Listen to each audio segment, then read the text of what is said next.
according as his divine power hath given unto us all things that pertain unto life and godliness, through the knowledge of him that called us to glory and virtue, whereby are given unto us exceeding great and precious promises, that by these you might be partakers of the divine nature, having escaped the corruption that is in the world through lust. You may be seated in the presence of the Lord. Amen. As you're being seated, though, please do me a favor. Join in with me and say, I'm great by grace. Come on, look at somebody. Just get comfortable saying it. Tell them, I'm great by grace. If you don't mind, look back at that same neighbor and tell them, I can see the greatness of God in your life. Give God a hand clap of worship if you don't mind. What we are doing, I don't want you to think it light. This is heavy lifting. We are cultivating a culture of greatness. We are tearing down a lifetime of wrong thinking. We are tearing down generation of erroneous thinking and mindsets of information that have limited us, that have not challenged us, that have kept us reaching our full potential in God. We're taking the word of God like a hammer. We're going to hit it till every piece of that lie is gone out of my life. I want to submit to you that it is not easy when you've been living in an environment that has limited you, for all of a sudden for you to break out of those limitations and believe that in God you are great. People who are doing great things for God are even struggling to believe that they are great in God. We have a problem saying that I'm great. I want to so preach this and cultivate this that by the time it's over, although you will understand that it ain't got nothing to do with you, you won't have a problem looking somebody in the eye, looking trouble in the eye, looking hell in the eye, looking storms in the eye. And instead of, amen, being overwhelmed by the problem, you understand the greatness of your promise. And I want you to look it in the eye and remind them that not only is God great, but you show up in the likeness of God, and God is great on the inside of you.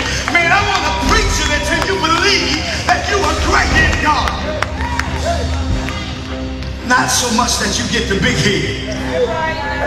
Not so much that you get beside yourself and become arrogant. Because when we talk about your greatness, we're not talking about amassing any type of bank account, any type of fortune or fame. We're not talking about the house you live in or the car you drive. We're not even talking about your reputation. We're talking about the call of God on your life to live your life in a way that when people see you, they say, there is a God. When people see you, they begin to have faith in the God who created heaven and earth, because you were born to make God known. You were born to live a life that glorifies God.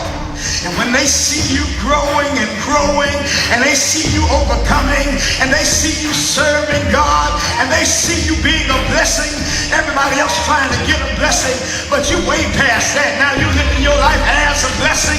When they see how God is using you to bless your family, how everybody that get connected to you, somehow you make them better, somehow because of you showing up, somehow it goes further, somehow it reaches higher, and they begin to see your track record, and they say it wasn't just an incident, but man, it's a lifestyle.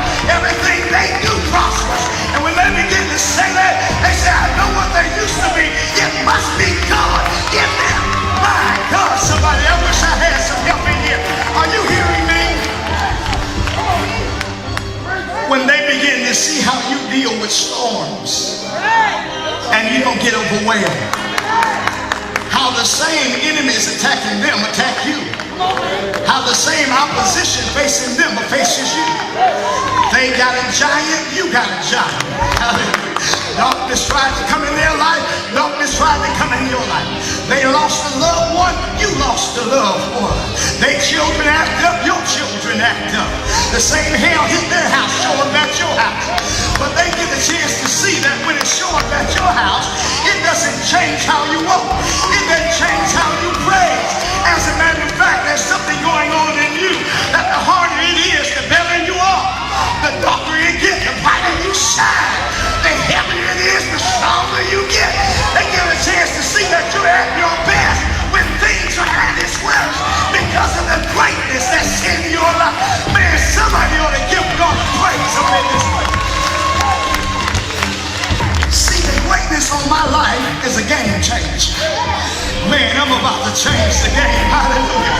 When God inserted greatness in your life, He changed the game. And it ain't even fair. It ain't supposed to be fair. No, the deck is stacked in your favor. No, you're supposed to win. Hallelujah. You're supposed to win. Jesus plus you equals victory every time. You're supposed to win. It ain't a fair fight. It ain't a fair fight. Ain't no odds. You're supposed to win. So look. He has given me everything necessary for a dynamic spiritual life. For the rest of my life, I'm not about to worry about how I'm going to live above sin. I'm greater than that. I know you're struggling to keep your lights on, but you are greater than that. Because there's a couple of things I want you to see today that great people always do. Hallelujah. I want you to see things that great people have the capacity to do. And so we're going to begin to build this belief system of greatness. Amen. Are y'all with me? Now here's one thing that great people always do. Great people always overcome.